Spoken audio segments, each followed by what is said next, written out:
you prepare as thoroughly as you can. The guys play their asses off. Playoffs? Don't talk about playoffs? You kidding me? Playoffs? I just hope we can win a game. Another game. Listen, we talking about practice. Not a game, not a game, not a game. We talking about practice. That you probably won't say it again. I bet I do. Okay. Chris? If you want to crown them, then crown their ass. If they are who we thought they were, when we let them off the hook. 5, 4, 3, 2, 1, 0. Gather around, Skull Brothers and Sisters. This is Skull Rants, watching Minnesota Sports Talk. I'm your host, Dave. You can follow me on Twitter, TikTok, and Facebook at Skull World. Make sure you hit subscribe. Make sure you hit like. Tell me what you think. I want to know, because you could win a Justin Jefferson autographed jersey when I hit 3,000 subscribers. Right now, I'm at 2872. Let's go. Let's go. Put your comments in. Make sure you let me know what you think about position changes, things like that are happening this offseason, what that means for other players. Talk to me. Let's go. All right. That's what I want to talk about is recent article, Tyler Fornes. I'm going to go through it. There's some implications that I think we have when these players are changing positions. That's what that's what I want to talk about. So let's bring it up. All right, it worked. All right, let's get rid of this. So another Vikings veteran changes positions during the offseason. This is by Tyler Fornes. We have actually had Tyler on the show before, and it was a great guest. You don't often see players change positions during the offseason, and once you get to this level of the game, it is a very difficult process. There are so many nuances that you need to have down in the NFL and things you can't get away with like you can in college. The Minnesota Vikings already have one player making a position change as N'Keal Harry is moving from wide receiver to tight end. It changes that arguably should have happened earlier in the lack of success on the outside. So let's stop and talk about that. N'Keal Harry, I like this move. Is a big, and he can block. He can block as a tight end. Maybe not a defensive end, but he can block pretty well for a wide receiver. I think he has a great fade. That seems to be his own superpower. He does 50-50 balls great. I think it gives him a better chance moving more inside and getting better matchups, or at least making it tough and taking away that safety, let's say, then, and make it easier for Justin Jefferson or Jordan Addison on the outside to get to not as much safety help. So there are situations where I can see I can see him coming in, N'Keal Harry, in like a 4 receiver set, having a big receiver in there. Again, he does have a great fade presence. That actually showed up in preseason with our backup quarterbacks. Now, will it show up with Sam Darnold? We'll see. I think with enough. And Sam Darnold's getting all the reps starter. We know that. He is our de facto number 1 starter. He's QB1. So he should get the time in with those receivers, and N'Keal Harry, one of them. I do like him. I'm glad we kept him on the team. Switch to tight end. It's made possible because of TJ Hawkinson. So this is a situation where we do keep 4 tight ends. N'Keal Harry being one of them, or maybe we keep 4 tight ends, 5 or 6 receivers. N'Keal Harry is kind of maybe that means it's 5 tight ends ish, because N'Keal Harry could play both positions. So I like it. It gives us a little flexibility on the roster. We can carry 5 receivers, not worry about a 6th. Because we're carrying 5 tight ends, and one of them is N'Keal Harry, or 4 tight ends, and one is N'Keal Harry. But that means one guy's out, maybe Nick Muse, or he goes to the practice squad. That could be the situation. So let's continue.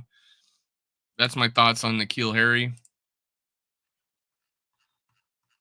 Harry isn't only a player changing positions, according to the Athletics. Alec Lewis, favorite interview. One of the favorite interviews I ever did. Cornerback Najee Thompson is making a shift to safety. Here's the quote. Oh, what's this? We'll read around it.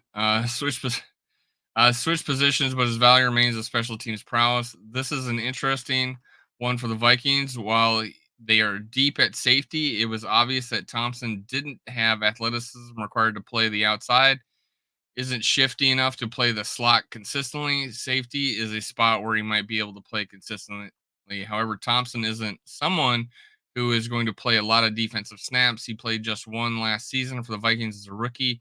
He's a special teams maven, and that will continue. And so that's it for the article. Now, Najee Thompson, fan favorite. He's had his moments where he overran a punt coverage, kick coverage. He's had those moments, but he's had more of those standout performances where he blew up a play, saved a game for us because he the punt, he was able to get down there, get the guy, pin him deep, not allowing them to go down and score because of the length of the field. He does that, and with the new kickoff rules, kickoff is not dead now.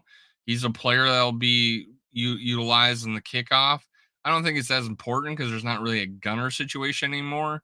But having a guy like him that has that knack for getting through blocks and getting after the returner is important. Definitely on punt gunner, that is super important. Having him do that, he has a dog mentality, and he gets down there. Now, what does this mean? Lewis Seen, man, not good for you. Again, barely hanging on. Possibly former first round pick. Unfortunately, had the injury. I was rooting for him. I believe he's an intelligent player, very athletic, fastest guy on the field in some cases. Because he ran a sub 4.40. This Lewis Seen came in, and we were all excited, even though we didn't like the trade down. We liked the fact that the player we got is talking about counting bodies and stuff like that. It's now a couple years removed, man, since statements like that. No body's been dropped. And Lewis Seen, you had an ally in me, and it doesn't look good right now. And then now we're talking about moving Najee Thompson to finish out the safety room, and he's a special teams ace. You play special teams, but you're not as important as Najee Thompson is. Might be the odd man out. And unfortunately, some team will take, if he goes to the practice squad, unfortunately, for us or him, whichever, he might get snatched up by another team because they have the promise of him being a former first round pick, probably in my opinion, second round pick, late, my opinion. But I mean, he did win the MVP of the championship in NCAA. So all he does is win, right? No, Najee Thompson is going to cause a problem for Lewis Seen in the preseason. N'Keal Harry is going to cause a problem for that fourth tight end or that sixth receiver. I like it. I like both these moves. All they do is make sense. They just prolong their NFL careers, in my opinion. Great moves, great thinking outside the box. I hate that term, but it's appropriate here. All right. Make sure you hit subscribe. Tell me what you think about these moves. I like them. Tell me what you think, and cue the music. You prepare as thoroughly as you can. The guys play their asses off. Playoffs? Don't talk about playoffs. You kidding me? Playoffs? I just hope we can win a game. Another game. Listen, we talking about practice. Not a game. We talking about practice. That you probably won't say it again. I bet I do. Okay. Chris? If you want to crown them, then crown their ass. But they are who we thought they were. And we let them off the hook.